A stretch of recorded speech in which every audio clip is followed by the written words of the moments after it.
Olá pessoal, tudo bem? Hoje eu trouxe para vocês aqui a edição 1 do Hulk da coleção Clássica Marvel, a edição 5 da coleção Clássica Marvel e a edição 1 do Incrível Hulk, né? Com essa belíssima capa aqui do Jack Kirby, a grande epopeia Marvel, o Homem e o Monstro, né? Essa coleção Clássica Marvel aí que está muito legal, a gente conhecendo as primeiras histórias aí dos personagens, né? Essa bela capa aqui da edição do Hulk, temos a lombada, né? Hulk, coleção clássica Marvel, a sobrinha, né? Aquela sobrinha aqui, dessa vez da contracapa, né? Que o pessoal tem reclamado aí. E aí temos a contracapa aqui com mais uma bela arte do Jack Kirby, 160 páginas, edições de 1 a 6 do Incrível Hulk de 1962, tá? Então vamos dar uma olhadinha no quadrinho por dentro, essa coleção que, como eu disse, está muito legal, né? Está muito bem trabalhada, né? Na parte gráfica, na parte editorial. Aqui eu sempre faço também, né? Eu faço esse tipo de movimento aqui para mostrar, né, o rosto que foi formado com a capa e com a contracapa, né? E dessa vez não podia ser diferente, é o rosto do Hulk, né? Então vamos dar uma olhadinha no quadrinho, vamos ver como é que tá, que é os extras aqui, né? E esse é muito legal, já falei, os extras estão espalhados entre as histórias e não totalmente no final, que eu acho muito mais bacana, porque você vai lendo, vai ficando mais conhecendo mais a história de como o personagem foi criado, né? Como eles pensaram, imaginaram o personagem na época, muito legal isso, né? E aqui nós temos aqui um extra aqui falando sobre a série do Hulk, a série de TV do Hulk, né? Quem assistiu a série de TV do Hulk lá nos anos 70, nos anos 80? Eu assisti lá nos anos 80, né? Eu adorava ver a série do Hulk lá com o Glow Ferrino, né, pintado de verde, né, muito legal. Então, deixe seu comentário aqui se você assistiu na época e se não assistiu na época, se você assistiu depois, né, se você teve a curiosidade de ver a série do Hulk. É uma série tão simples, né, e tão com roteiros tão simples quanto as primeiras histórias aqui do Hulk, né? Não é nada muito elaborado, mas que divertia muito a gente na época aí. E deu origem até a alguns filmes na época também que foram para o cinema, né? Aqui a capa da primeira edição do Hulk, né? De 1962, capa de Jack Kirby. Aqui o roteiro original era do Stan Lee, né? Os desenhos do Jack Kirby, da edição 1 a 5 era o Jack Kirby, na edição 6 passou para o Steve Ditko. Arte final do Paul Heyman, Steve Ditko, Dick Ayers, né? E o editor original era o Stan Lee. Mais um extra aqui, falando Banner é o Incrível Hulk, né, do Simon Bisley. E aí nós temos aqui a nossa primeira história aqui do Hulk, contando toda a sua origem, né? Eles não perdem tempo, eles vão logo direto ao assunto na época, né? O Stan Lee ia direto ao assunto logo. E aqui a gente vai ver o Dr. Banner, né? Ele criou essa bomba gama, está prestes a fazer um teste ali, quando ele avista um jovem, né, que a gente vai ver que é o Rick Jones, que estava lá tocando a sua gaita lá no campo de testes, e ele então vai socorrer o rapaz, protege, consegue protegê-lo, mas fica exposto aqui à explosão da bomba gama, e isso, a consequência disso vai ser com que ele então se transforme nessa criatura, nesse ser gigantesco e super forte, né, que é o Hulk, né, e ele era todo cinza. A ideia original na época, né, do Stan Lee era que ele fosse totalmente cinza, né? Mas aí com problemas das cores lá na gráfica, a gente vai ver que já tem uns tons esverdeados surgindo aqui, né? Isso tudo aqui faz parte da, da primeira edição, e a gente vai ver, ó, que já tem tons esverdeados aqui. Em alguns quadros ele fica totalmente cinza, mas no outro já tem tons esverdeados. E por conta desse problema aqui, o Stan Lee decidiu então que o Hulk então deveria ficar todo verde para não ter mais essa variação de cores, né? E aí a gente vai ver todo esse desenvolvimento já do Hulk aqui nessa primeira edição, os personagens, né, personagens que vão ficar aí pela mitologia do Hulk durante muitos e muitos anos e até hoje, como o General Ross está aqui, né, a filha, a Betty Ross, né? O Rick Jones, que acompanhou o Hulk durante muito tempo, né? Ele logo está aqui também. O Rick Jones ele vai se tornar praticamente aí um parceiro mirim do Hulk, né? Ajudando ele em vários casos, em várias aventuras aqui, enfrentando vários inimigos, ó. Tá aqui, ó. Ele e o Bruce estão sempre juntos e quando o Hulk aparece, ele também tá junto. Inclusive, ele é o único que consegue conversar, né? E controlar o Hulk, digamos assim. E ele fica perto ali, por quê? Porque ele se acha em dívida com o Dr. Bruce Banner por ter salvado a vida dele. A gente vê logo também que a Beth é apaixonada pelo Bruce Banner, que o general Thunderbolt Ross fica sendo aquele cara que persegue o Hulk, né? Inclusive o Hulk, por mais que ele salve o mundo ali, que ele salve a humanidade, que ele cometa atos ali de salvar, mesmo que ele não queira salvar, mas ele acaba salvando, mesmo assim ele acaba sendo culpado, porque mais um extra aqui, ó, notícias da redação, porque o General Ross, ele é uma espécie de JJ, né? Como o JJ persegue o Homem-Aranha e toda vez que o Homem-Aranha ajuda ou salva alguém, mesmo assim ele acaba sendo culpado, aqui também, né? O General Ross está sempre culpando o Hulk, por mais que ele cometa atos heróicos aqui, digamos assim, né? E aí a gente vai ter a origem do Hulk recontada algumas vezes aqui. Vai ter a primeira vez lá, né, obviamente, e acho que vai ter mais duas vezes que a origem do Hulk é recontada, né, em imagens, em textos aqui, porque eles imaginaram na época, né, que o leitor que começasse da edição 2, da edição 3 ou 4, ele não saberia como o Hulk teria sido criado. E eles recontavam a origem do Hulk aqui. Então a gente vê que é tudo muito simples, né? Aqui, por exemplo, a invasão dos Homens-Sapo, né? Esses Homens-Sapos que vieram de lá do espaço para dominar a Terra. Tinha muito isso na época, né? Essas invasões alienígenas, né? O mundo, a cabeça deles estava muito voltada para essa coisa do espaço, né? Também de seres espaciais, de OVNIs, né? Então isso tudo refletia nos quadrinhos, né? De raças alienígenas tentando invadir a Terra, né? Tinha muita questão de radiação, né? Bombas atômicas, né, raios, enfim, tudo isso que gira aqui em torno dessas histórias do Hulk, né, e de vários personagens no início aqui dessa era Marvel, né, do início dessa epopeia Marvel aqui. E a gente vê o Hulk, né, em várias situações aqui, ele é muito temido, né, as pessoas têm muito medo dele, por mais que ele ajude, mas a aparência dele causa muito medo, e ele fica com muita raiva disso, né, ele fica muito aborrecido, ele fica muito magoado, e isso gera nele uma espécie de sentimento de vingança em relação à humanidade, né? Ele fica bem aborrecido com a humanidade. Em alguns momentos a gente vê algumas falas do Hulk, né? Claramente que ele está assim, pretendendo até se vingar, né? Da humanidade. Em alguns momentos ele persegue o Rick Jones também, enfim, a,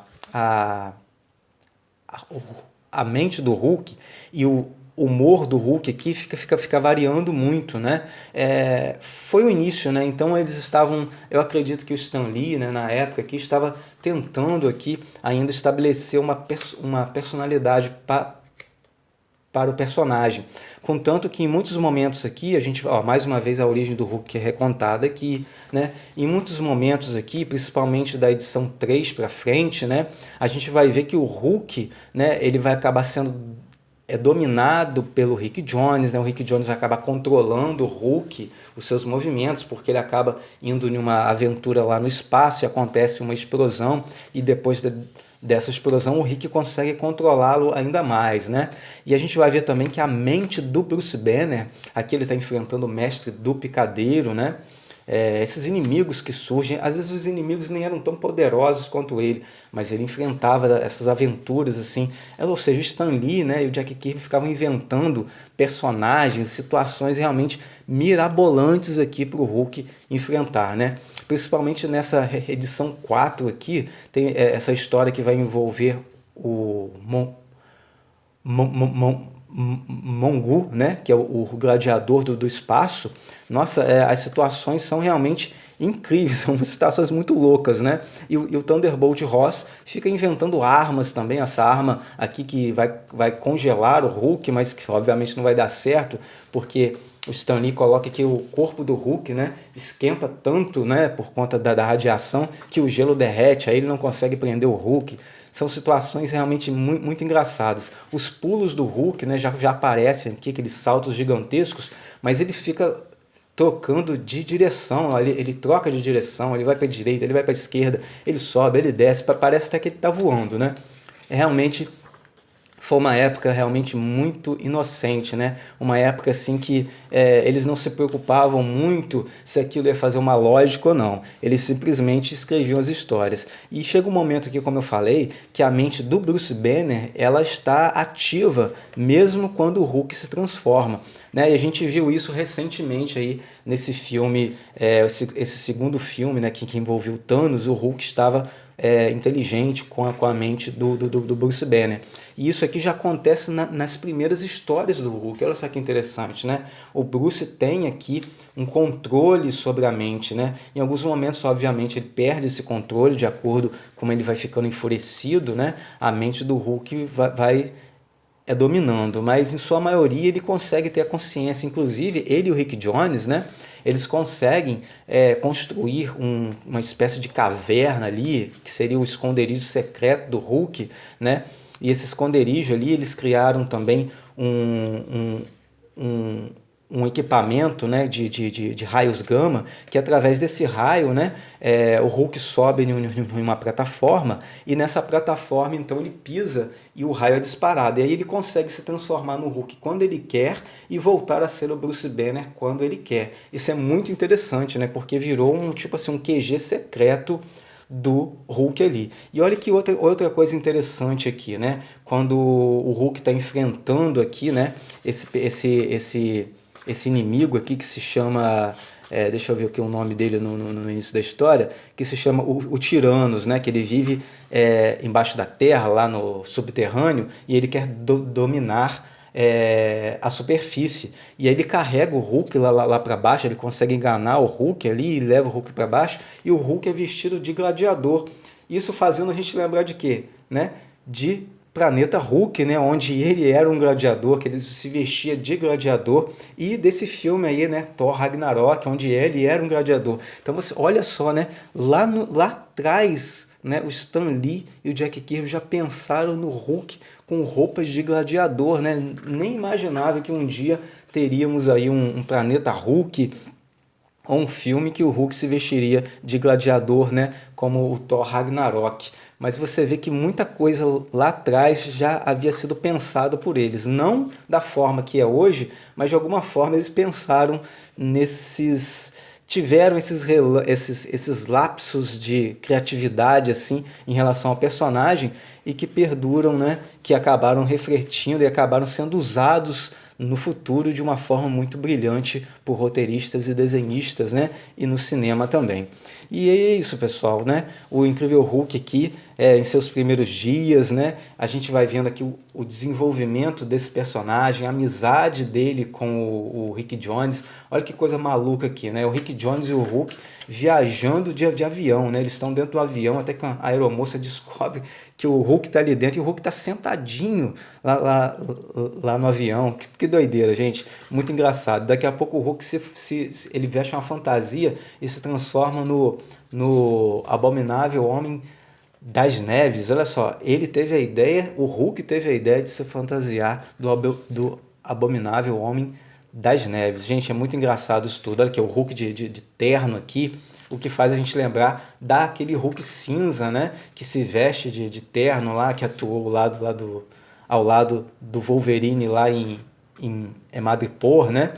Realmente, assim, alguns conceitos antigos aqui a gente vê foram reaproveitados no futuro, né? E isso tudo faz parte dessa mitologia envolvendo o personagem. Muito, muito legal. Aqui nessa última edição, né, nós já temos os desenhos aqui do Steve Dictus. Você vai ver que vai mudar bastante. Ó. O Hulk ele já muda bastante, né?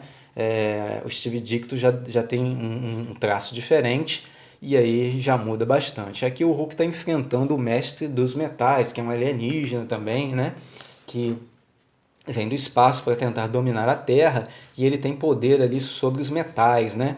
E aí o enfrentamento dele com o Hulk, olha só, em algum momento aquela máquina de raios gama do Hulk se transformar em Banner e Banner se transforma no Hulk, acaba dando um piti ali, ó, e o Hulk se transforma, né? Mas a cabeça fica do Bruce. Aí o que que tem que fazer? Tem que colocar uma máscara do Hulk ali para ninguém reconhecer que ele é o Bruce.